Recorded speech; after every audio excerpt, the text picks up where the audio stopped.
আসসালামু আলাইকুম এভরিওয়ান, কি অবস্থা সবার, কেমন আছো? আজকে বিকালে একটা নাস্তা হয়েছে আমাদের বাসায়। আচ্ছা বলো তো, এটা কি হবে? চাপড়ি হবে না চাপটি হবে? তো আমাদের আজকে চাপটি বানিয়েছে। চাল সুন্দর করে ধুয়ে ভিজিয়ে রেখেছে। এই চালটা যখন সিদ্ধ হয়ে আসবে, এই যে দেখুন কয়েক ঘন্টা ভিজিয়ে রাখার পর এটা সিদ্ধ হয়েছে। আমার না এমন সিদ্ধ চাল না খেতে অনেক ভালো লাগে।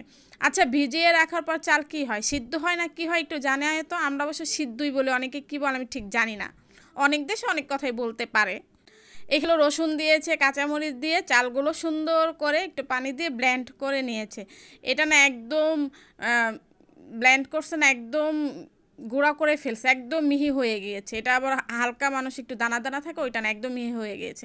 এরপরে দেখো আমার ভাইয়ের বউ কী করছে, কাঁচা রসুন, কাঁচা পেঁয়াজ এবং কাঁচা এটা ছিল লাল মরিচ, এটা দিয়ে ভর্তা করেছে। এটা নাকি মরিচ ভর্তা। ভাই রে ভাই, এটা দেখে আমার বুক জ্বলা শুরু হয়ে গেছে। আমি এই ভর্তা কখনই খেতে পারি না এবং খাইও না, আমি এই রিস্ক নিই না।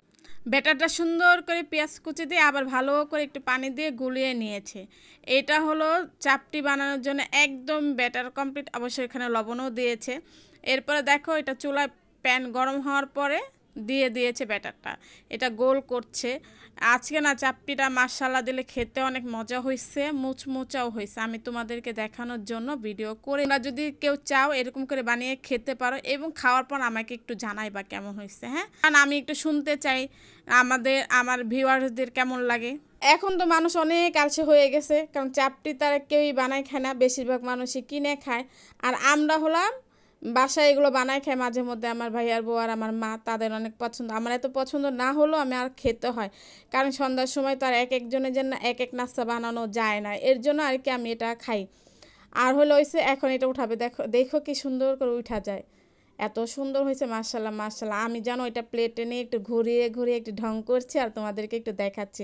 দেখো দেখতে মাশাআল্লাহ অনেক সুন্দর হয়েছে না, খেতেও ভালো হয়েছে।